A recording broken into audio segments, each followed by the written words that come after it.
Só ok. Olá, pessoal, tudo bem? Bom, antes de começar a aula de hoje, só reforçando uma informação que eu postei lá erroneamente para vocês. Desafio nota máxima vocês não têm, tá? O desafio nota máxima vocês terão lá no quarto semestre, tá? Então, peço desculpas, eu mandei erroneamente. Então, ignora, tá bom? Quem perguntou? Quem foi mesmo? Perguntou? A Larissa perguntou, tá? Você terá lá no quarto semestre, tá bom? E é no seu quarto semestre, tá? No seu quarto semestre, tá? São sempre nos 3 últimos semestres. Eu acabei postando, tinha alguns avisos para postar nos 2 grupos, e acabei postando também no grupo de vocês. Então, peço desculpas, desconsidero o desafio nota máxima, tá bom? Mas o desafio nota máxima é uma atividade que vocês fazem e agrega valor na sua nota, tá bom? Mas ela só acontece lá no final, lá nos 3 últimos semestres, tá bom? A outra coisa que eu quero deixar bem claro para vocês aqui é que na semana que vem, que eu não mudei aqui, tá? Eu mudei de lado, agora mudei. Na semana que vem, dia 11 de novembro, é a nossa prova de psicologia da educação. Assim como foi nas outras provas, ela ficará disponível a partir da meia-noite e e estará disponível para conclusão da mesma até as 23h59, ok? Então, não esqueçam, a prova ela vai estar lá disponível da meia-noite e até as 23h59, tá? Então, não esqueçam, realizem a prova com calma. Ah, eu só consigo fazer nesse horário, não vou conseguir assistir a live. Tem algum problema? Não, não tem problema. A presença do dia da prova é a prova, tá? Irei gravar live normalmente, a partir das 19. Aliás, não sei, já vou até adiantar. Não sei, porque, se eu não me engano, deixa eu já até adiantar para falar para vocês. Eu tenho consulta às 4 horas na HC, então eu espero chegar até as 19 horas em casa, mas se não chegar, até as 19h30 estou chegando, mas eu deixo um aviso para vocês, ficarem despreocupadas, tá bom? Boa noite, TM, boa noite. Ai, gente, eu acabei de aceitar alguém que eu não lembro. Simone. Simone. Tá bom? Então, na semana que vem, fiquem despreocupados, deve começar um pouquinho mais tarde. Espero que não, espero que eu seja atendido rápido. Mas a minha consulta é às 4 na HC, chega lá às 3. Então, enfim, né? Apenas isso. Deixa eu falar uma coisa para vocês aqui, que mais? Blá, blá, blá, blá, blá, blá. E é só. Agora é só a mesma aula mesmo. Tá? Boa noite, Larissa. Só aproveitando, expliquei aqui. Ignora aquele aviso do desafio nota máxima, tá bom? Ignora. Desafio nota máxima são só para o pessoal que está nos 3 últimos semestres, tá? Então, eu postei, estava louco, estava sob uso de psicotrópico. Mentira, estava não. Eu só me confundi, acabei mandando para vocês também, tá?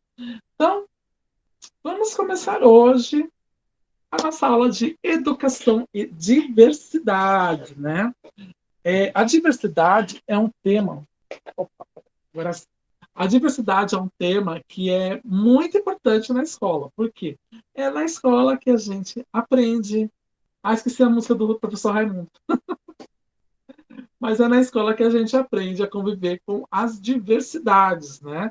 A diversidade ela não é só apenas de cunho de orientação de gênero e tudo mais. A diversidade também é a gente conviver com pessoas que, teoricamente, não têm o mesmo estilo de vida que a gente, ou pessoas que não têm todas as suas dinâmicas iguais a nossas, né? Então, a escola é um espaço diverso, né? E isso a gente vai ver nessas próximas últimas 4 aulas, né? Lembrando que acho que, se não me engano, essa é a última disciplina, né? Depois tem aquelas disciplinas complementares, mas elas é a última disciplina, sim, tá bom? Bom, A gente vai ver hoje os aspectos teóricos da questão da diversidade, né?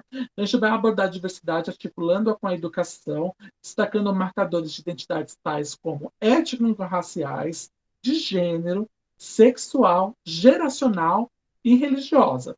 Reconhecer o direito à diversidade a fim de diminuir os vários tipos de violência, de intolerância, de discriminação, repensando a escola como um espaço de reafirmação de direitos, né? Então, a gente vai apresentar conceitos voltados à relação entre a sociedade, o indivíduo, a cultura, dando especial relevância à educação, né? Então, isso é diversidade, tá? Então, a diversidade não é apenas a bandeira LGBT lá tremulando, não. A diversidade também traz também os conceitos da questão de raça, de idade, de credo, né? Então, tudo isso faz parte, né, desse tema. Eu vou dar uma especial. Eu acabei de sair de uma reunião que eu planejei aqui sobre a transexualidade na escola, lá na prefeitura, e que eu quero deixar bem claro por que, que aparece de gênero e sexual, né? Porque gênero, gente, gênero é relativo à identidade de gênero. Sim, esse sim é relativo àquela sigla gigantesca que é a LGBTQIA+, tá? Gênero é isso. Sexual, a gente remete ao sexo biológico e o sexo, né? O sexo dito pela medicina, que é o masculino e o feminino, tá? Então, uma coisa é igual, não é tão igual quanto a outra, tá? Então, gênero é uma coisa, sexo é outra, tá? E o sexo aqui, no caso, é o sexo masculino e feminino, tá? Para contextualizar, a gente precisa entender que a educação é um fenômeno humano, né? A gente aprende diversas coisas para a gente usar no nosso dia a dia ou apenas para conhecimento, diferente dos outros animais. Os outros animais elas aprendem a trabalhar os seus instintos, né? Nós trabalhamos conhecimento. A gente precisa entender que entre a sociedade, o indivíduo e a cultura existe uma relação, né? O indivíduo, só eu, faço parte de uma sociedade e essa sociedade produz, assim como eu também produzo e consumo cultura, né? A gente precisa também entender que na nossa sociedade existem preconceitos gerados pelos processos de dominação, né? Então, o que são esses processos de dominação? É justamente a dominação sexual do macho contra a fêmea, a dominação religiosa, minha religião é melhor do que a sua, a questão da raça, eu sou branco, os negros é uma sub-raça, né? A gente precisa entender que existe na nossa sociedade um multiculturalismo e identidades, né? Ou seja, não existe uma cultura única, predominante em todo mundo. Todo mundo tem uma microcultura que é agregada a algo maior, né? E as identidades são é como nós nos construímos como cidadãos, né? Então, cada um vai ter sua própria identidade, né? Os processos, temos que entender que existem processos de exclusão, né, ou seja, que a gente não quer, e os processos de inclusão. Boa noite, Simone. E a gente precisa educar pela diferença para a igualdade. Por que pela diferença, né? Porque a gente tem que mostrar que nós não somos robôs, nós não somos produtos que somos fabricados todo mundo igual. Nós temos cabelo diferente, pele diferente, olhos diferentes, boca diferente, pensamentos diferentes. Nós somos diferentes um dos outros. Tá? Então, o fenômeno como educação como um fenômeno humano, a gente precisa entender que a educação é um meio pelo qual os conhecimentos, hábitos, costumes e valores são transferidos de uma geração para a geração seguinte, né? Então a gente tem que entender a educação com uma perspectiva antropológica, né? Que é a educação como obra humana e de sociedade. Por quê? Porque a gente precisa compreender o que fomos, o que descobrimos, o que fabricamos para que a gente possa continuar evoluindo, né? Isso, desde que mundo é mundo, existe. Por quê? Mesmo que não hajam livros, os indígenas passavam seus conhecimentos dos mais velhos para os mais novos, e assim por diante. A mesma coisa aconteceu com as outras sociedades, tanto ocidentais quanto orientais. A diferença é que a partir de 1458, com a invenção da prensa, lá de Gutenberg, a gente passou a registrar isso em livros. Mas antes mesmo, a gente ter livros, a gente deixava registrado de uma forma ou de outra, seja ele através de escritos, né, em papéis, tal, ou seja ele através de iconografias, né, que são aquelas pinturas rupestres que a gente tenta entender hoje, né? Então, a gente produz, naquele momento, a visão que nós estamos vivendo.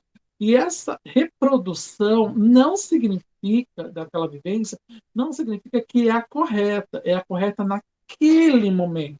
Porque nós somos seres em formação, seres que nos transformamos, seres que compreendemos que existem diversos tipos de influências, é, diversos tipos de influências que irão moldar quem nós somos naquele momento, né? A gente pode explicar isso através do Emile Durkheim, né? Porque Durkheim fala que a educação ela precisa ser vivida, ela é vivida a educação, e nisso dá dois caminhos. Primeiro, a socialização, porque a gente convive com pessoas diferentes, né? Pessoas que têm capitais culturais diferentes, costumes diferentes, culturas diferentes, né? E a educação é um fato social, porque ela é uma ação coercitiva. Eu imponho alguns conceitos para que as pessoas consigam compreender o mundo através dos olhos dela, mas eu preciso impor determinadas coisas. Então, por mais que eu faça uma educação libertária, eu preciso impor algumas coisas, alguns conhecimentos, para que ela possa, de fato, buscar o entendimento maior, né? Então, como chegamos então na educação escolar, né, que acontece na escola? Então, nós tínhamos sociedades tradicionais, como eu havia falado, os índios transmitem, ainda transmitem de certa forma, seus conhecimentos dos mais velhos para os mais novos, né? Assim como nós fazíamos também na Europa e tudo mais, eram sempre conhecimentos repassados. Só que a gente tornou sociedades complexas. Por quê? Porque nós temos diversos tipos de sociedade, diversos tipos de pensamentos. Somos multiculturais e temos uma pluralidade de identidades. E pluralidade mesmo, porque cada um tem a sua própria identidade, mesmo dentro de uma cultura. Então, a nossa sociedade passou de algo que era como deveria ser para algo complexo, algo mais agregador, algo mais diversificado. Nós temos três tipos de educação. Nós temos a educação formal, a educação informal e a educação não formal, né? A gente pode dizer que a educação popular é um esforço, segundo Paulo Freire, é um esforço de mobilização, organização e capacitação de classes populares, né? É a capacitação científica e técnica, né? Então, a educação popular, ela também surge como um quarto tipo de educação, né? Porque a educação formal é a educação que a gente recebe nas escolas, por exemplo. Vocês estão estudando pedagogia agora, então é uma educação formal, é algum instituto, é uma instituição que oferece determinado tipo de conteúdo que é necessário, no caso de vocês, determinado para exercer alguma ou uma profissão específica, e que existem regras criadas por uma instituição que fiscaliza todas as outras, né? Então, a educação formal é aquela que acontece de fato na escola, né? A educação informal, ela acontece tanto na escola quanto fora da escola. É aquela educação que a gente aprende para não nos livros, nem e nem em conhecimentos específicos. É aquela educação que a gente vai agregar para conviver, especialmente em sociedade. Tá? Então, a gente vai aprender isso para que a gente possa agir com o outro, como utilizar aquele conhecimento que nós usamos. A gente aprende, inclusive, em todos os lugares, a educação informal, como a gente se portar, inclusive em casa, na mesa, conforme a sua mãe, o seu pai ou qualquer outra pessoa determina que esteja. Então, isso é educação informal. A educação não formal, ela é muito parecida com a informal. É uma educação no qual eu preciso aprender para que eu possa ter determinado desempenho em determinados lugares e que ela não é um obrigatório, mas ela possui algumas regras. O local onde acontece educação não formal, por exemplo, é o local de trabalho, onde você sabe que precisa de determinado jeito, precisa fazer aquele trabalho de determinada forma. Isso é uma educação não formal. Tá? Cultura, né? A cultura, segundo Goethe, né, é uma teia de significados por meio dos quais o homem estabelece as relações com a natureza e outros homens, formando um conjunto de representações simbólicas que dão significado à vida social. Então, a cultura é tudo aquilo que nós conseguimos produzir e consumir dentro da nossa própria sociedade. Uma das maiores diferenças da gente, né, nós seres humanos, dos demais animais é que nós conseguimos não só reproduzir, mas consumir a cultura, né? Mas tem cultura de abelha, de cultura pecuária. Não, isso, a cultura é o trato como a gente lida com determinados animais. Essa cultura é criada pelos humanos, não é pelos animais, né? Então, a cultura é tudo aquilo que a gente vai ter de formalidades, ou até mesmo de formalidades, mas de coisas que nós produzimos e que também consumimos. Então, nós conseguimos ter essa habilidade não só de produzir, mas de consumir o que os outros fazem também, né? Então, é a partir da lente da cultura que nos vemos e vemos os outros, né? Porque a cultura, elas são todas as representações que a gente pode se fazer, especialmente na comunicação, né? Nas impressões. O maior traço da nossa cultura, por exemplo, aqui no Brasil, é a nossa língua, né? A língua portuguesa. É ela que determina, inclusive, que tipo de cultura nós pertencemos, né? Porque é a forma como nós nos comunicamos. Se você for para o Uruguai, a gente consegue até ser compreendido e vocês conseguem até compreender, mas existem algumas barreiras, porque a cultura lá é completamente diferente. E olha que o Brasil é continental e tem culturas muito distintas, né? Mas a gente tem o maior traço da nossa cultura através da linguagem, da fala, né? O etnocentrismo é uma situação em que um grupo social identifica seus hábitos e condutas como superiores aos de outros grupos sociais. Então, é quando eu mesmo com a questão da língua, todos os grupos têm língua, né? O etnocentrismo, ele é o centro de etnos, né? Então, o etno é grupo social, né? Então, aquele grupo é o mais importante.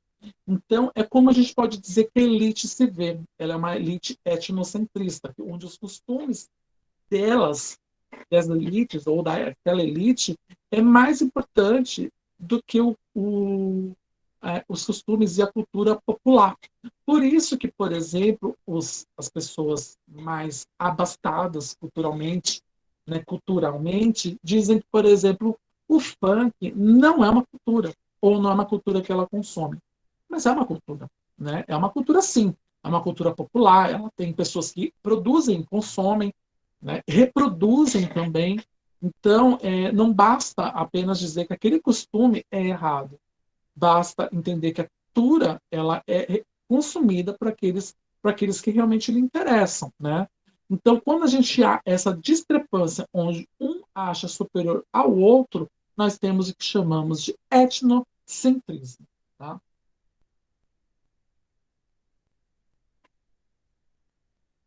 Os aspectos socioantropológicos da educação, né?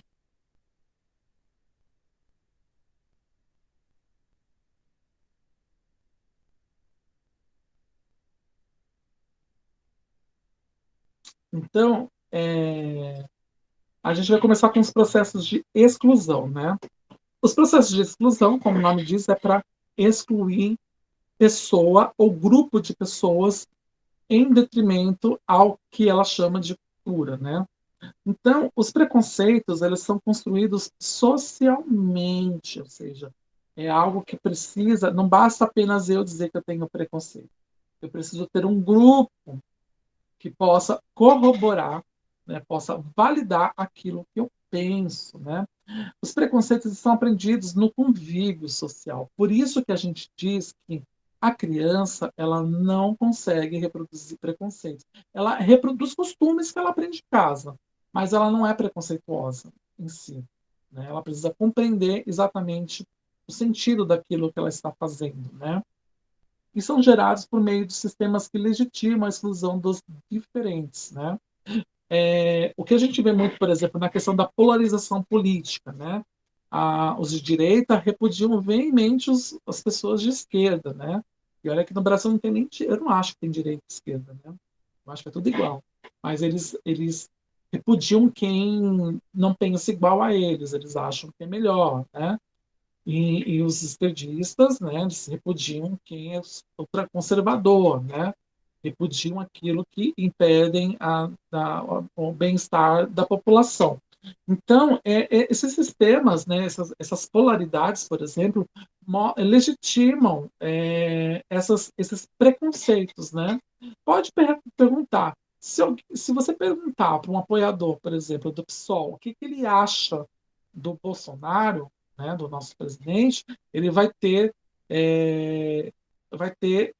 pensamentos totalmente de exclusão. Ele vai ter o pensamento já não denegrir, porque denegrir é uma palavra racista, para depreciar o governo e suas ações, né? E eles conseguem até validar. Já quem é da extrema direita, eles vão dizer, se você perguntar, por exemplo, o que eles acham do Lula, eles já vão ter também um outro tipo de conotação quase igual, mas também depreciando aquele determinado representante daquele grupo, né? Então, para vocês verem que eles precisam de um sistema, o preconceito, que possa validar, né, legitimar essa exclusão. Senão, ele não se sustenta. Né? Se uma só excluir e todos os outros não tem como gerar o preconceito. Pode ter aquele ataque individual, mas não é bem um preconceito. A gente pode dizer que o preconceito surge com uma consciência coletiva, né? A violência simbólica, segundo Toscan, ela diz o seguinte, que é objetivamente uma violência, toda ação pedagógica é objetivamente uma violência simbólica enquanto imposição por um poder arbitrário, né, que foi Bourdieu e Passeron, negando a autonomia e a consciência dos indivíduos na relação pedagógica e que dessa forma passariam a reproduzir inconscientemente as ações estabelecidas pelos grupos dominantes, né? Então, por quê? Porque quando a gente vai para a escola, a gente aprende o que é o mínimo que é obrigatório para aprender. Mas quem diz? Quem determina o que é o mínimo? É só o MEC, né? Eu até já vi isso comentado, não sei se foi com a turma de vocês ou se foi com a turma de segunda-feira, que quem estuda, por exemplo, numa escola particular, vai na Vila dos Remédios, uma escola particular, ele não está aprendendo, não está tendo uma aula melhor do que um aluno que está na escola pública na mesma região. Não está, não. O que pode ter é o formato de educação diferente. Isso sim. A gente vai ver essas diferenças da imposição pedagógica muito mais claras na escola particular. Por quê? Porque é a forma mais contundente de como a elite quer que você aprenda. Você não está aprendendo numa escola particular para poder aprender melhor. Você está lá porque está gastando dinheiro, acredite. Quando eu falo isso, as pessoas ficam com raiva, mas é a verdade. Eu só digo que você está numa boa escola particular se for uma St. Patrick, né, uma escola Waldorf, uma escola suíça que tem lá na Zona Sul, né, o Lucas, News. Pode falar. a única coisa assim que eu senti, eu cheguei a estudar quando criança em escola, lá no colégio lá que a gente estuda, nos padres, e estudei depois escola pública.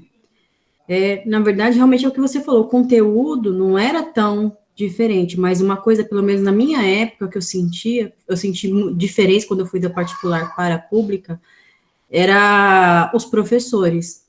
Eu fiquei bem escandalizada quando eu senti, assim, que muitos não ligavam, assim, tipo, se tinha muita gente fazendo bagunça, as crianças não prestavam atenção, e tipo, passavam um conteúdo e davam atenção só aqueles que realmente iam lá procurar. Estavam, eu, como no caso, que sempre sentei na frente, então, isso eu senti diferença, assim, a cobrança do que eu tinha antes de das regras, de estar ali comportado, de ouvir, de prestar atenção, de não fazer a bagunça. Isso eu senti diferença naquela época, né? Não sei como tá hoje, né? Igual, igual. Porque é essa a ideia mesmo. É a única diferença da escola pública para particular. Ah, mas a escola particular aprende mais. É de fato, mas é a forma como o professor também atua, né? Ele atua como se fosse um guerreiro, né? É para você aprender e você tem que aprender e vai atrás e precisa, ao máximo, investir. Mas tem umas comparações que são muito boas em relação à escola particular e à escola pública. Geralmente na escola particular, as salas elas não são numerosas como na escola pública, né? A gente consegue visualizar um universo de 15 a no máximo 25 alunos.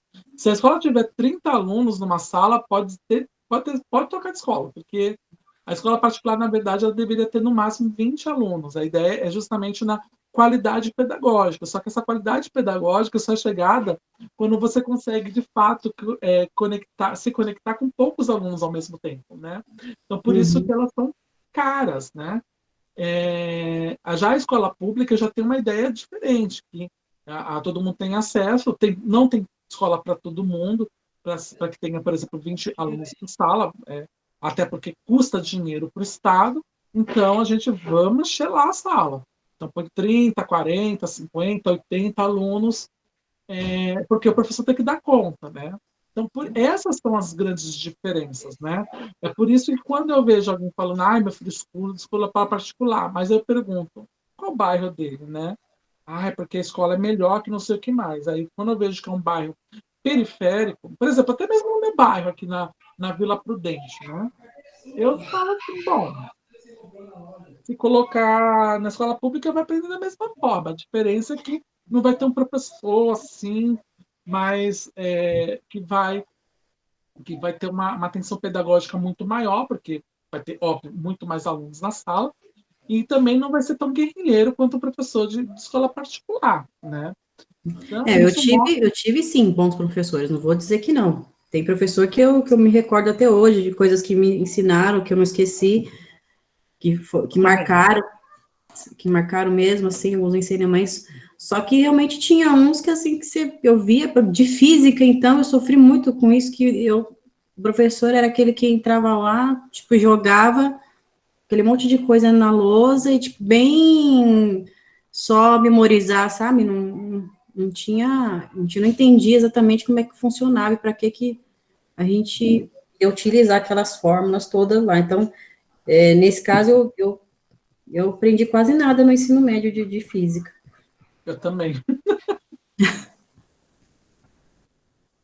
Eu também. Física, química, não aprendi quase nada. Mas é porque tem alguns déficits de algumas disciplinas de profissionais, né? Infelizmente, a educação pública, especialmente a do Estado, ela não investe tanto em seu profissional. Tanto que quando a gente briga e fala, olha, a educação não está sendo tão bem valorizada, a gente vê por algumas disciplinas chaves, né? Geralmente as disciplinas de exatas, né, e de ciências biológicas são as que mais faltam professores da casa, né? E isso influencia diretamente a qualidade da educação. Porque quando você tem um professor que fica mais tempo na escola, e mais tempo que eu falo não é o tempo do dia a dia, mas mais tempo mesmo, de anos na escola, ele aprende a conhecer o seu aluno e o aluno também conhece aprende a conhecê-lo. Então, a identificação com ele, com os alunos, ocorre de modo já meio que natural, né? Então, é professor fulano, você não fala disciplina. Ah, sabe fulano? Nem todo mundo já sabe que ele dá aquela disciplina. Uhum. Então, é o que acontece muito nas escolas, é o que acontece na malhação, né? Na malhação, eles não falam o nome da disciplina do professor, eles falam o nome do professor. Por quê? Porque já está mais enraizada a questão da identidade dele em relação à escola, né? Então, por isso que eu afirmo que na escola particular, se você estuda numa escola particular periférica, não vejo muita diferença. Tem a diferença da forma como é que é ensinado, isso é fato, mas o conteúdo é o mesmo. De verdade, é mesmo. E outra coisa, E até mesmo na própria faculdade, que quem faz a educação é o aluno. eu ia falar essa questão dos alunos mesmo, porque eu também tinha essa diferença, que como, acho que por ser escola pública, muitos alunos, sei lá, não respeitavam Valorizam. mesmo. Não tinha aquele medo, vamos dizer assim, como tinha na particular de receber um bilhete, porque na escola particular a maioria dos pais vão mesmo receber o bilhete, ter uma atenção, porque eles estão pagando, né? Então eles querem que o filho dê, Aprenda. exatamente. Não que a escola pública também não saia do nosso bolso, né? Mas é diferente, né? Essa visão que muitos têm. E eu tenho, sim, conhecidas professoras de escola pública que realmente falam que quando chama também, muitos não vão, né? Ou Não, eles não vão. quando vai, tá Eles não reclamando vão. que teve que sair do trabalho para poder ver isso, que isso é problema da escola, que a escola que tem que ensinar, educar. É, Aí tem essa questão também, né? Porque às vezes tem professor também que não consegue também fazer muita coisa em questão dos alunos também não colaborarem, e não ter respeito nenhum. Né? exatamente. É exatamente isso mesmo. Né, a ideia da escola pública é que a criança se torna ali mais um depósito, é porque ela tem direito. Mas os pais, especialmente, esquecem que eles também possuem deveres. E os pais também possuem deveres, né? Então, por isso que existe esse sucateamento do que é a escola pública. É por isso que quando eu falo para pessoas que alguém pergunta para mim da escola pública, eu falo, olha, você tem que ser um pai, uma mãe, um responsável atuante, porque isso é importante até para a identidade da escola, né? Por que a escola particular dá muito certo? Porque sai do bolso dos pais. Então, por isso que eles vão.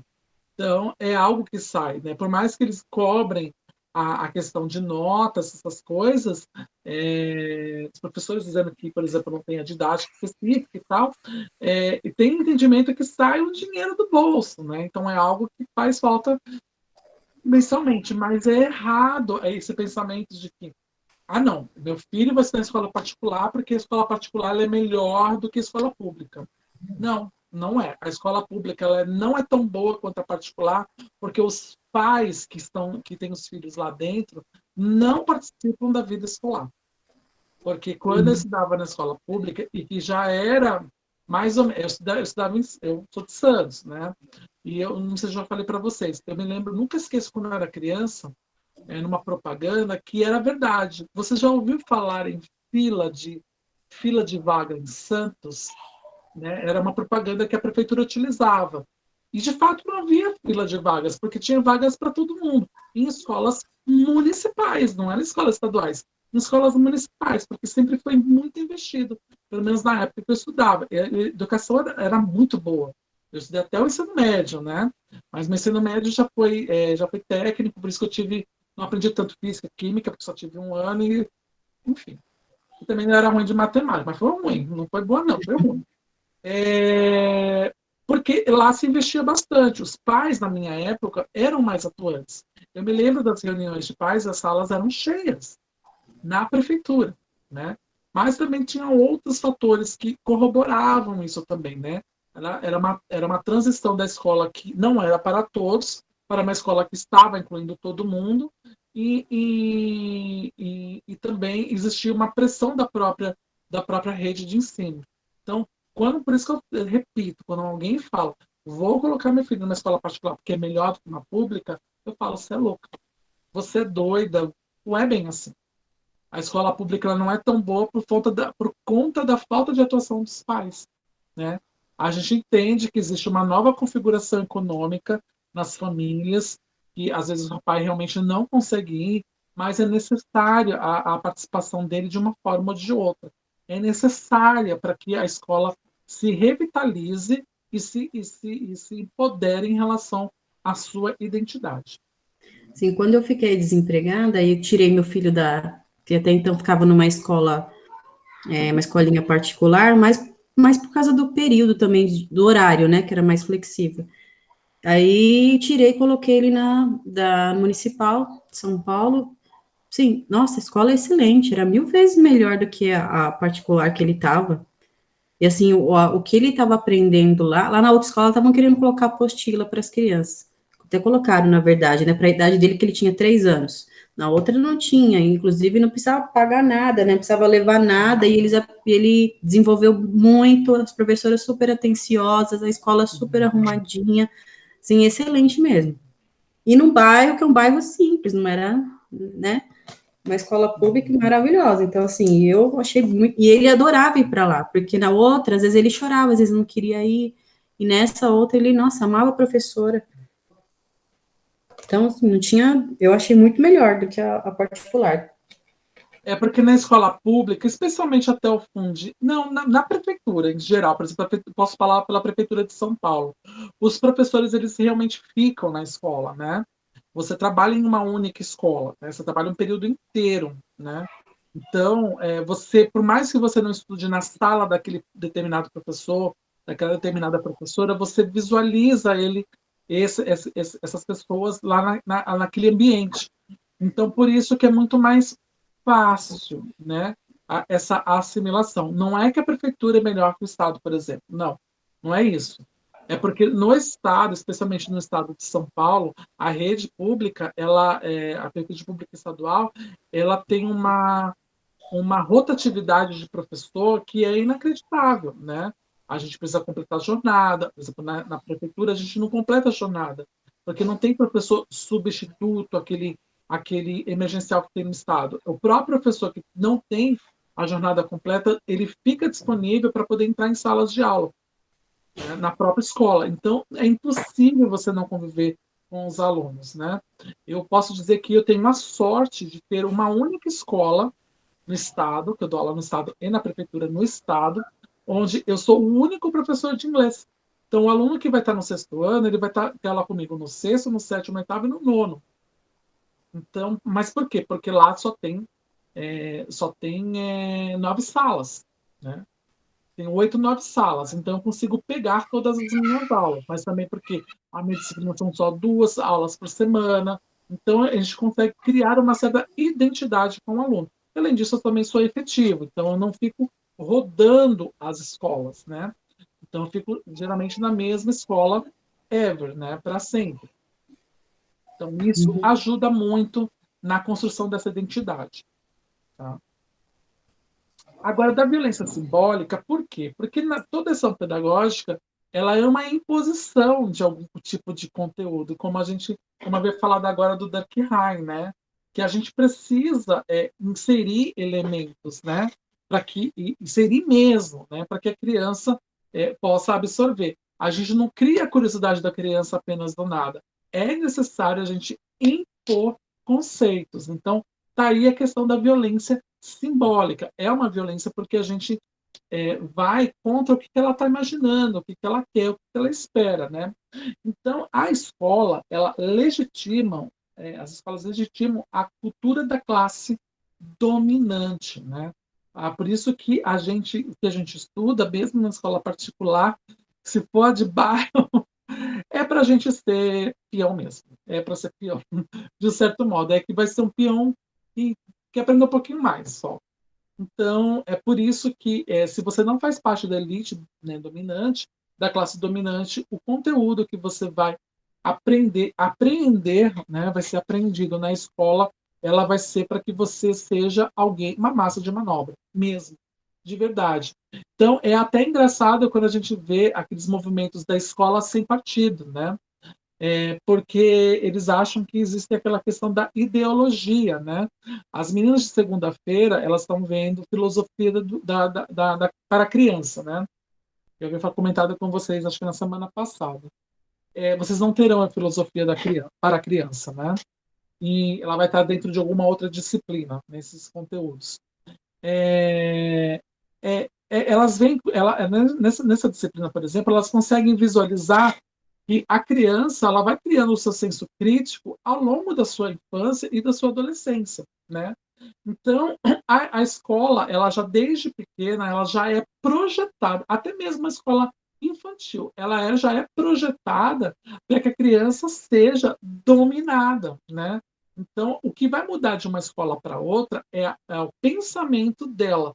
Uma escola feita para a classe dominante, ela vai ter outros viés que não existe na escola que está no bairro, mesmo a particular. Ela não vai ter a mesma intensidade, né? Vou fazer uma crítica aqui ao um dos meus empregadores, que é a Super, né? Que é o grupo Objetivo, que as pessoas veem assim, nossa, quem estuda no Objetivo passa em primeiro lugar no vestibular. Não é bem assim. Eu já vi como é que é a escola do Objetivo, elas é uma escola pública paga, mesmo, de verdade. Eu acho, por mais que o ensino dela seja apostolado, por exemplo, né, e que tenha conteúdos bem mais diversos, ela, para mim, é uma escola pública paga. Desculpa, espero que não me demitam. Mas é verdade, né? Ela é uma escola pública paga, tá? Apesar que eu não trabalho diretamente no Objetivo, eu trabalho na Unic, né? É do grupo. Mas ela é uma escola pública paga, mesmo tendo alguns talentos que são os truques que elas fazem, todas as escolas fazem para dizer, olha, fulano passou em primeiro lugar no vestibular. São truques, né? Na verdade, não é bem assim, não, né? Então, todas elas vão praticar isso que chamamos de violência simbólica. Elas vão impor conteúdos que a classe dominante, que, aliás, o conteúdo, a BNCC, são imposições desses currículos para que a gente consiga ser um pouco melhor, ser um pouco mais dócil, ser um ser não tão pensante. A gente aprenda a saber aquilo ou não veja aquela aplicação prática. Curiosamente, as escolas públicas, por conta dos professores que têm um pouco mais, pouquinho, né, os concursados, os pouquinho mais de ideais, não, os que não são também tem muita gente boa, né? Ele vai ter aquele viés um pouco mais revolucionário, sim, porque a gente acredita na revolução através da educação. Eu não dou aula em escola particular de ensino básico, por exemplo, porque eu não acredito no formato da educação particular. Eu acredito que, do mesmo jeito que alguém tem direito a ter um determinado conhecimento mais aplicado, eu acho que o pessoal que está aqui na favela da Vila Prudente também tem que ter, né? Ele tem que ter o mesmo tipo de educação de qualidade, né? Para mim, é qualidade porque eu tento passar o máximo de qualidade no meu na minha praxis, né? Na minha docência. Mas mas é um pensamento meu. Isso eu vejo que é compartilhado também com os meus demais colegas que a gente trabalha nessa escola, por exemplo, do Estado, né? Que por mais que sejam pessoas que não têm condições, a gente quer fazer que elas tenham transformações, né? A mesmo com a violência simbólica do conteúdo.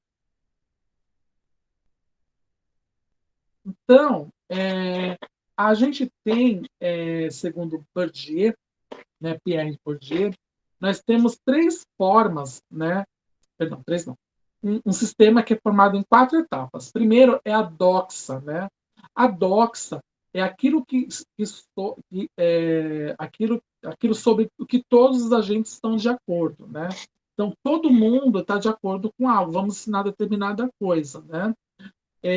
Da doxa que está aqui é uma seta para baixo, tá? A doxa ela empurra o que chamamos de poder simbólico, né? O poder simbólico é um poder invisível que transmite por meio da comunicação, dos discursos, que são os instrumentos políticos de manutenção das desigualdades sociais, aquilo que a gente está de acordo, né? Então é a forma que a gente vai impor como pensamos, né? Por exemplo, uma escola particular, ele não vai tentar, aliás, só a malhação que eu vejo, né? Só a malhação. A gente não vai tentar impor ações de revolução, porque a ideia do particular é ser um profissional um pouquinho mais qualificado, que ele esteja feliz com aqueles status, algum tipo de status na empresa, mas que não é ainda de controle, né? E nisso, esse poder simbólico, ele vai impulsionando o que chamamos de violência simbólica, que são as expressões arbitrárias da realidade social, né? Então, quando a gente empurra um conteúdo através da doxa, que vem o poder simbólico, que tem aquela violência, então a gente vai ter essas expressões no qual a gente vai impor os conteúdos que a doxa, lá, né, todo mundo está de acordo, quer que as pessoas aprendam, né? E abaixo disso, a gente tem o que chamamos de sistemas de ensino, né? Que transmite poder simbólico e se convola a violência simbólica. Então, o sistema de ensino ele vai tentar moldar de uma forma que seja menos dolorosa essa violência, né? Então, por isso que ele é feito como se fosse um empurrão mesmo, é como se fosse um puxo, assim, puxo não, porque puxo eu puxo, né? Mas como se eu estivesse diminuindo assim, e fosse violentar, né? No caso, é, culturalmente as pessoas, né? As crianças. Né? Multiculturalismo e identidades culturais. Antes de eu entrar nisso, nessa parte, deixa eu ver aqui, tem mensagens. Aqui, ó. A Vanessa falou que na escola particular tem mais cobrança dos pais, pois tem que pagar. Mas na pública falta muita presença. Sim, falta muita presença da família. Nós pagamos, até eu que não tenho filho, pago a escola pública. Né? Ela é financiada através dos impostos que a gente paga. Né? Toda a diferença. Ela ainda complementou, na verdade, na escola do meu filho, do estado, só tem duas mães na reunião de pais, com 45 adolescentes em sala. Sim. Por isso que eu falo, a gente compreende toda a situação econômica, a gente sabe que os pais trabalham, né? Inclusive, no estado, antigamente nós tínhamos o que chamamos de sábado letivo, né? No sábado letivo, geralmente a gente marcava as reuniões, né? É quando a gente tem maior quantidade de pais disponíveis, né? E os pais não costumam ir, né? A ideia é, mesmo que ele não vá, que ele mande algum tipo de representante que possa expressar, né, aquilo que ela quer, que ela espera. A escola de qualidade pública, ela não vai vir através de professores, ela não vai vir através de conteúdos. A escola de qualidade da rede pública, ela só acontece quando os pais se reúnem, a comunidade escolar participa de todas as direções, decisões e colaborações que são feitas na escola. A melhor escola da Prefeitura de São Paulo fica dentro da favela de Heliópolis, aqui perto de casa, que é a Campos Sales. Mas por que ela é a melhor? Porque a escola tentou integrar, tentou não, ela conseguiu integrar todos os elementos da comunidade escolar. Por isso que ela é a melhor escola da prefeitura. Né? Então, quando você consegue fazer que todos esses atores da educação participem, opinem, criem e critiquem também, criticar mesmo, discutam sobre os problemas, a gente vai ter o que chamamos de escola de qualidade. A Vanessa falou que não deu certo nos sábados. Não, não deu certo. A gente tinha, antigamente, os sábados letivos era até para uma forma de trazer os pais. Tanto que, acho que desde o ano passado não tem sábado letivo. Né? É que eu não sei no ano passado como é que era, porque eu estava de licença. Mas esse ano, por exemplo, já não teve sábado letivo. Aliás, só teve um sábado letivo, né? Foi lá em junho. Né? Mas já não teve. Né? As reuniões acontecem durante as aulas.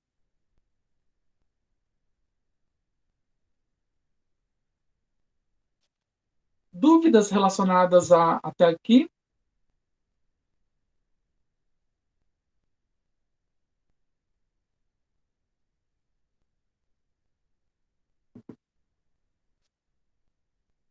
Então, vamos lá para multiculturalismo e identidades culturais. Né? O multiculturalismo é um movimento teórico, metodológico e político. Né? É o reconhecimento e a valorização das diferenças para a contestação de preconceitos e discriminações. Então, a partir do momento que a gente tem um multiculturalismo, a gente entende que existem diversas culturas, né? E está tudo ok, né? Então, a gente tem elementos para dizer, não tem problema, aquela cultura eu não gosto, mas não tem problema existir. Tem gente que gosta e tá para mim tá tudo bem, não me incomoda. Deveria ser assim, né? O multiculturalismo ele propicia espaços de possibilidades de construção de diálogos entre as diferentes culturas, né? A gente vai perceber muito mais esse multiculturalismo é, a partir da década de 90, especialmente na última década e meia, né? Com a globalização, com a total globalização, né? Especialmente nos centros urbanos, né? Porque hoje, através da internet, a gente consegue se conectar com diferentes culturas do mundo, né? Então, isso também é uma forma de multiculturalização, né? Então, o multiculturalismo vai trazer esses diálogos entre as diferentes formas de se consumir, produzir e reproduzir cultura entre elas, né? Então, essas diferentes formas, elas vão conseguir se relacionar, se dialogar, elas se conectarem para coexistirem de modo harmônico, né? As identidades culturais, ela vai trazer hoje, né, segundo o Hall, o sujeito pós-moderno, né? Por quê? Porque a identidade cultural, ela não tem uma identidade fixa, ela é construída individualmente, a identidade, né? A identidade, ela é construída também historicamente, né? Quem nós somos hoje é reflexo daquilo que nossos antepassados, que o Brasil viveu antes, né? Que os índios viveram antes, que os negros viveram antes, né? As identidades, elas são contraditórias porque ela não é fixa, né? Cada pessoa ela vai ter a sua particularidade e ela não precisa concordar com a outra, ela é sua, né? Ela é construída tanto historicamente como socialmente. Então, por isso que nem um gêmeo, duas pessoas gêmeas, mesmo tendo a mesma criação, as mesmas oportunidades, elas não são idênticas, porque elas possuem identidades completamente distintas umas das outras, né? Uma da outra, né? E a identidade cultural hoje, ela sofre grande influência, como eu falei agora há pouco, do multiculturalismo, da globalização. Porque quando a gente tem acesso a determinadas culturas que não existem ao nosso redor, a gente começa a aperfeiçoar a nossa. Então, a vantagem do multiculturalismo é isso. A ideia, inclusive, do multiculturalismo não é matar cultura, né? Como está acontecendo muito a morte de culturas, né? Mas é integrar essa cultura a essa aldeia global. Então, essa aldeia é composta por diversas culturas, né?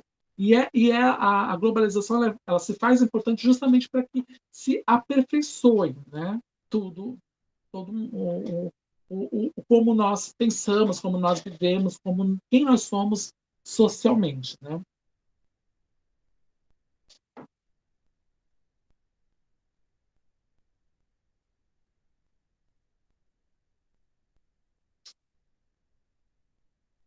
A Vanessa perguntou, essa matéria fala de uma menina pobre que foi para uma escola particular. Sim, tem um caso que vai ter no vídeo de vocês, da própria disciplina, que vocês vão poder ver.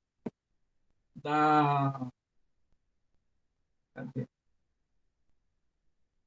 A Débora, né? A menina negra, moradora da periferia da cidade, ganhou uma bolsa de estudos de um colégio particular. Né? Direitos humanos e a educação para a igualdade. Né? Segundo Durkheim, nós temos dois tipos de sociedades, né? Que promovem a exclusão social. A sociedade primitiva ela busca a coesão social, né? Então todo mundo precisa dialogar igualzinho, né? Para ser uma sociedade coesa, né? Então por isso que é uma sociedade, nossa, o símbolo que eu fiz é muito horrível, mas é por isso que ela busca essa sociedade um pouquinho mais centrada, fechada, porque ela é uma micro sociedade, né? Então essa é uma sociedade primitiva, né?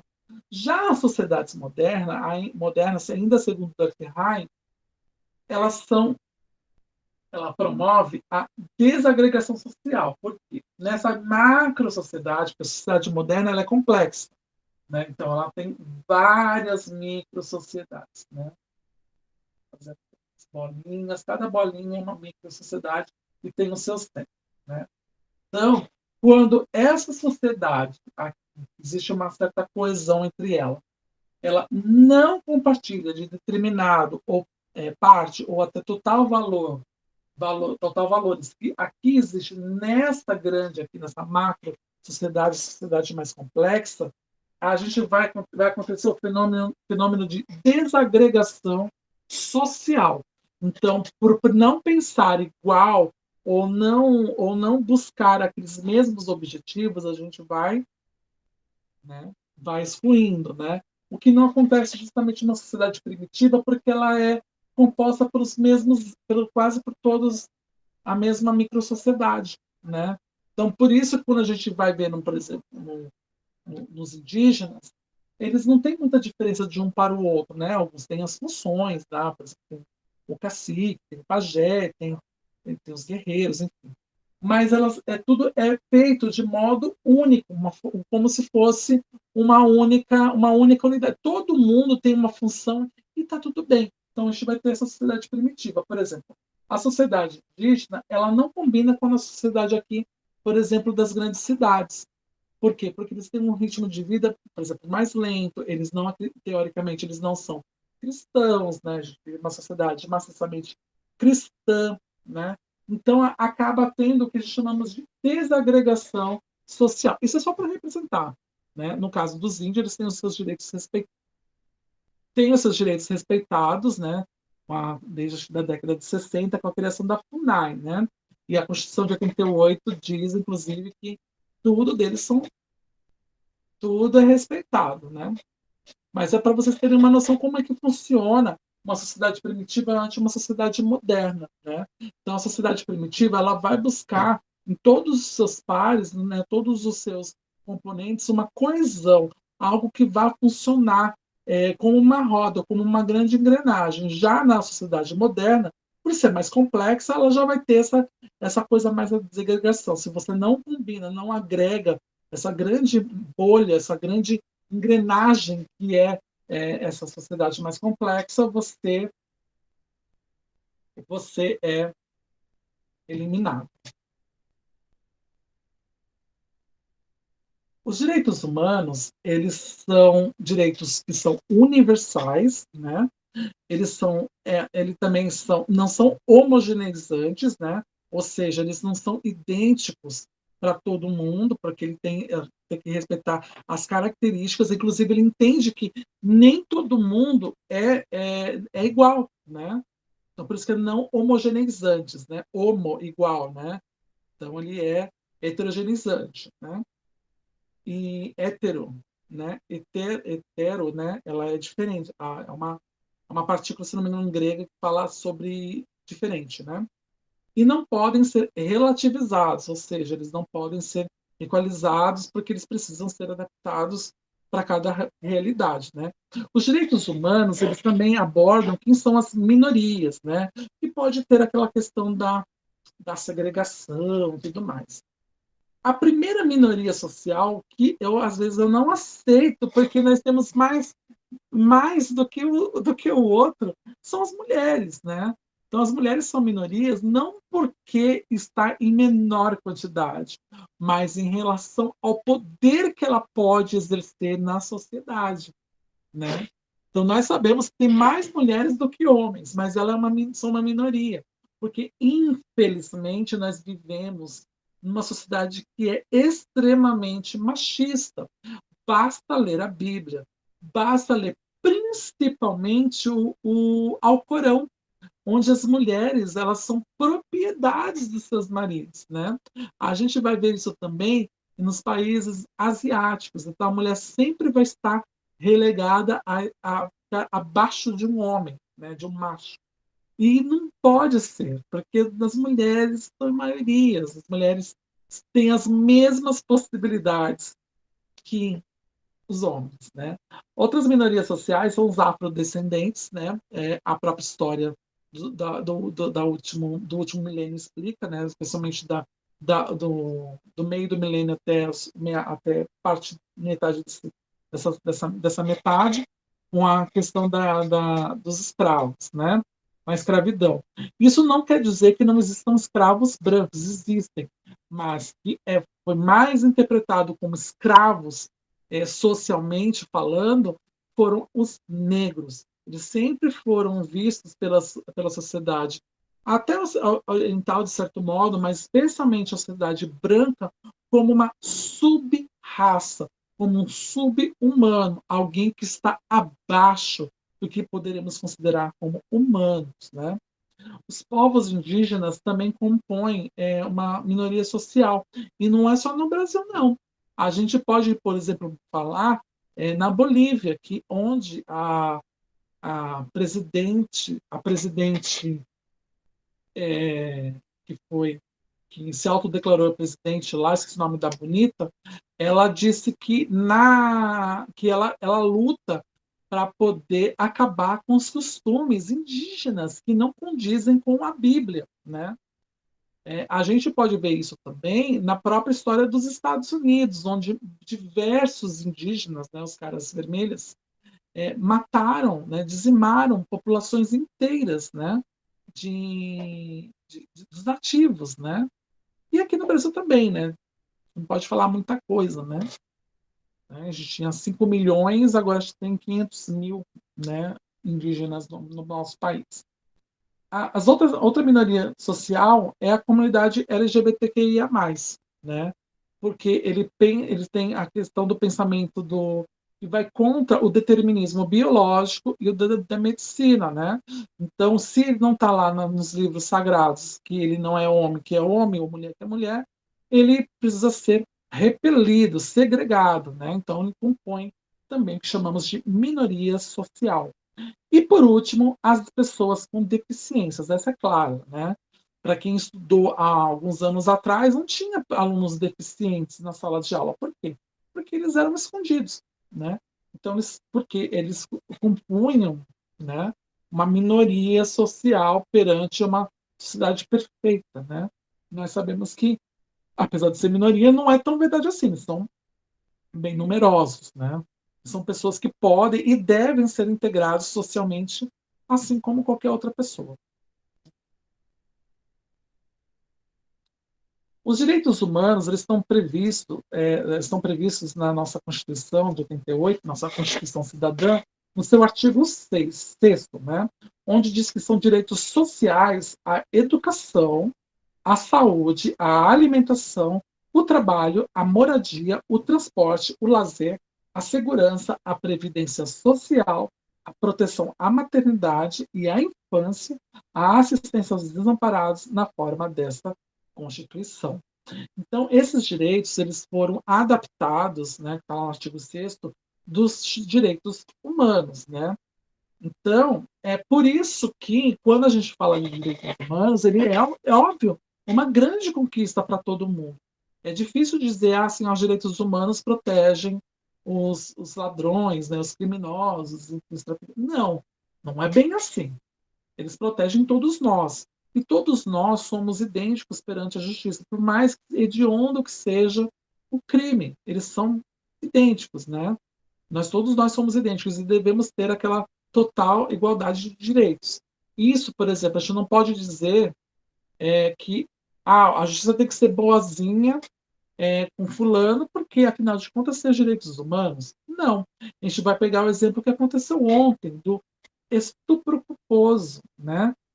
É uma coisa que revoltou, porque diante de uma pessoa que é branca, rica, né, e com influência, exerceu um estupro contra uma pessoa que estava vulnerável, né, por isso que é um estupro de vulnerável, mesmo sendo acima de 18 anos, acima de 14 anos, ela estava vulnerável, mas a justiça foi tão igual, tão igual, tão igual, que teve peninha. A ideia não é ter pena do criminoso em si, não é isso, mas respeitá-lo como um cidadão, porque apesar de tudo ele é um cidadão.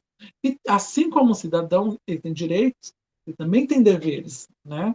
E deve, obviamente, cumprir pelo crime que ele cometeu, né? Então, por isso que os direitos humanos é sim um grande avanço para não acontecer as atrocidades que aconteceram na Segunda Guerra Mundial. Nós tivemos um holocausto, onde milhares de judeus foram torturados, foram explorados cientificamente, foram mortos em nome de uma limpeza étnica, né? Então, isso não quer dizer que deve proteger bandidos ou criminosos. Não, não é isso. Mas ele tem sim, tanto, assim como tem deveres e que precisa ser cumprir esses deveres, ele também tem direitos.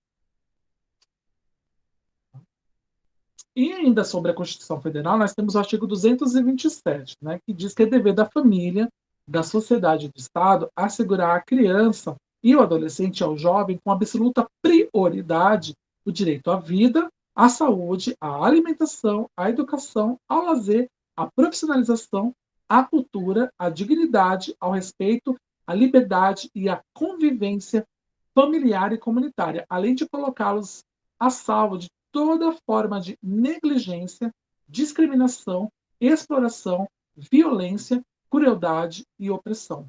Então, a criança, né, e adolescente, ao jovem, porque eles teoricamente são vulneráveis, né? A criança até 14 anos, por exemplo,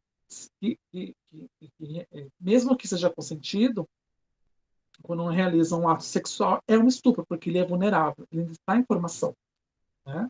Então, por isso que devemos sim nos revoltar, né, quando acontece algo. Devemos cobrar os deveres dessa pessoa que a estuprou, né? E, além disso, ele, como ainda está em formação, inclusive socialmente, nós devemos proteger essas pessoas através do estudo, através da educação, atenção básica da saúde, a, a ter direito a ter uma estrutura psicológica, né, através das suas famílias, da sua família, através da comunidade que está ao seu entorno.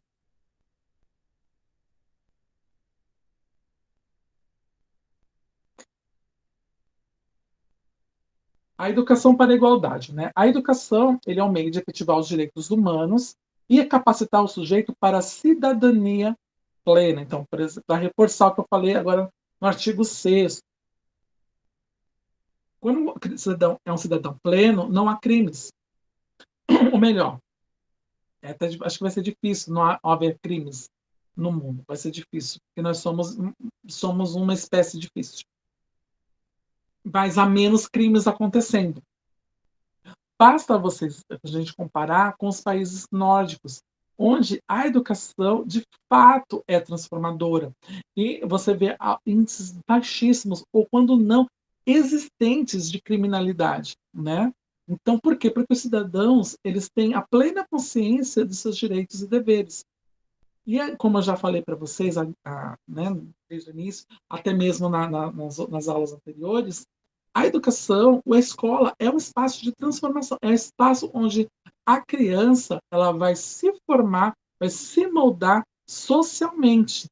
E quando ela se forma de fato, né, quando ela está formatada socialmente, quando ela começa a construir a sua identidade social, ela é capaz de utilizar plenamente os seus direitos e deveres da cidadania, né? E a escola é um espaço de convivência com a diversidade, né? Por quê? Porque quando a escola ela é um espaço de diversidade, ela é ela é um ambiente inclusivo, onde ela consegue visualizar todas as diferenças que há no mundo, né? Inclusive, o melhor, especificamente mais na sociedade na qual ela está inserida, naquela mini macro sociedade, e ela cumpre sua função social, que é habilitar essas crianças, essas pessoas para conviverem socialmente, sociedade. Deixa eu passar aqui, deixa eu ver. A Vanessa falou, eu gostei muito dessa matéria, achei muito interessante. Sim, ela é mais densa, né? Ela é um pouco mais densa, até porque a gente pode desmistificar alguns conceitos do que é diversidade.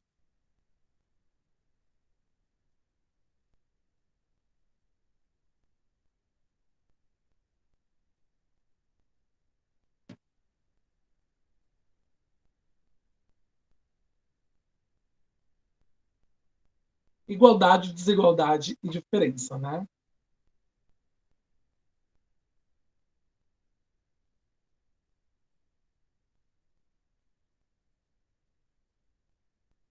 A escola, vamos falar sobre a escola inclusiva, né, nessa parte. A igualdade, ela é quando existe como o nome diz, uma igualdade de, de oportunidades. Até costumo dizer que eu não gosto muito de uma escola que pratica igualdade, mas sim a equidade. E isso vai estar muito relacionado à questão da diferença, né? Mas a igualdade é quando você promove as mesmas oportunidades para todas as pessoas. E elas são as mesmas oportunidades, as mesmas, idênticas, né? A desigualdade é quando efetivamente não há, existe essa nivelação, né? Onde um tem uma oportunidade e o outro não. A gente pode comparar isso à questão da escola particular com a escola pública, né? Eles têm, como eu falei, repito, eles têm os mesmos tipos de conteúdo, até porque a BNCC está aí para provar que é igual, né? Mas a forma como é ensinado de um para o outro, ele pode sofrer sim diferenças. Não vou dizer que a escola particular é melhor do que a pública, mas você pode ver uma variação de uma para outra. Então, ela promove essa questão da desigualdade, né, da forma do contato com aquele conteúdo, né? Isso é por isso que ela tem segue a BNCC, tem acesso aos mesmos conteúdos, mas a forma como é repassada às vezes vai promover essa desigualdade. E a diferença é justamente quando existem elementos que não cumprem as mesmas funções sociais identificadas como aceitas para o indivíduo entre eles, tá? Então, a diferença é justamente você colocar uma criança que é neopentecostal com uma criança que é católica, que tem pensamentos diferentes, com uma criança que é judaica, uma criança que é muçulmana. Então, só para vocês verem, nessas quatro religiões existem e olha que tanto o catolicismo quanto as neopentecostais seguem o mesmo livro, que é a Bíblia. Mas vocês veem que há essa diferença. Então, existe essa diferença de valores e ela é referente ao individual. Para que todos eles consigam essa igualdade, a gente precisa realizar o que chamamos de equidade, né? Onde todos consigam ter o mesmo tipo de visão através dos seus conhecimentos. Né? Para poder finalizar aqui sobre a escola inclusiva, para a gente refletir, né? Sobre o Kandal falando sobre a PUD, né? Ou sobre Santos, né? Temos o direito a ser iguais. Sempre que a diferença nos inferioriza, aliás, sempre temos o direito de ser iguais, sempre que a diferença nos inferioriza. Temos o direito de ser diferentes, sempre que a igualdade nos descaracteriza. Então, isso vai muito relativo a essa questão da diferença, da igualdade e da desigualdade. Então, é algo que a gente precisa refletir. A escola realmente precisa formar pessoas iguais? As escolas, ela funciona de forma desigual? Que são a respeito às diferenças, né, relacionadas às crianças. O que é essa diversidade que a gente encontra, né, no nosso ambiente escolar? Dúvidas, gente?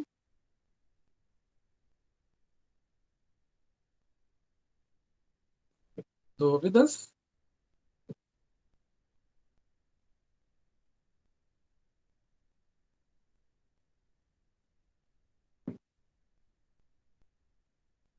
Então, basicamente, é isso para a aula de hoje. Tá? Relembrando que semana que vem nós temos a prova. Ela vai ficar disponível a partir da meia-noite e 1 até às 23h59. Conclua a prova até antes deste horário. Não comecem a prova muito perto. São 16 questões e as 16 questões precisam ser completadas até as 23h59. Havendo dúvidas, conforme eu for, vocês podem me perguntar lá no grupo do WhatsApp, conforme for, né, a minha disponibilidade, eu vou respondendo, se não, respondo na aula, ok? Então, basicamente é isso. Uma boa noite para vocês e até semana que vem. E boa prova, tá bom?